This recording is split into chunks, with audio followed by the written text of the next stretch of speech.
Vous êtes employeur ou représentant d'une structure de la branche de l'aide, de l'accompagnement, des soins et des services à domicile. À ce titre, vous savez que les métiers de la branche sont éprouvants sur le plan physique comme psychique, mais savez-vous qu'ils sont parmi ceux qui présentent les plus gros facteurs de risque professionnel? Dans la branche, 84% des salariés sont considérés comme exerçant des métiers à risque, plus accidentogènes que dans le secteur du BTP. Nos métiers sont jusqu'à 2 fois plus risqués que dans l'ensemble des secteurs d'activité, avec 2 principaux motifs, les troubles musculo-squelettiques et les accidents de plein pied. En outre, 49% des maladies professionnelles concernent les 50 ans et plus. Les causes sont diverses. Vos salariés ont des lieux de travail multiples avec des déplacements fréquents. Il leur arrive de rencontrer des situations de travail difficiles. Ils se sentent parfois isolés lorsqu'ils sont sur le terrain. Il se peut qu'ils ressentent stress ou fatigue. Toutes ces situations, qu'elles soient isolées ou cumulées, sont des facteurs de risque qui peuvent avoir de lourdes conséquences. Absentéisme, maladie, accidents, usure et inaptitude professionnelle, et encore plus en deuxième partie de carrière.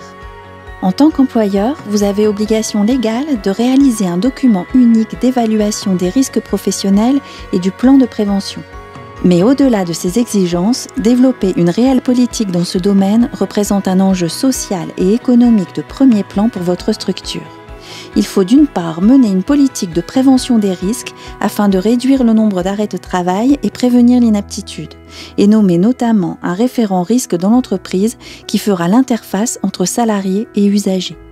Il s'agit également de travailler en partenariat avec le médecin du travail et les instances représentatives du personnel, notamment le comité d'hygiène, de sécurité et des conditions de travail, afin de mener une évaluation des risques au plus près des réalités des métiers. Enfin, il faut initier une politique de formation auprès de l'ensemble des salariés, afin que chacun ait conscience et s'approprie les bonnes pratiques liées à son métier.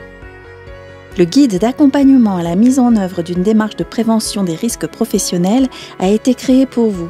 Vous y trouverez des fiches d'information sur la définition des risques, leur périmètre, la législation en vigueur et les acteurs concernés, et des fiches pratiques assorties d'une série d'outils et de méthodes concernant la démarche à adopter, la mise en place du plan de prévention et la résolution des problèmes.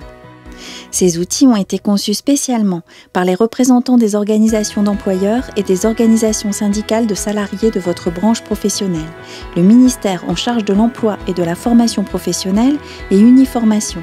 Ils sont adaptés aux métiers de votre branche. Téléchargez-les sur votre site www.aideadomicile-labranche.fr ou sur le site de votre fédération professionnelle.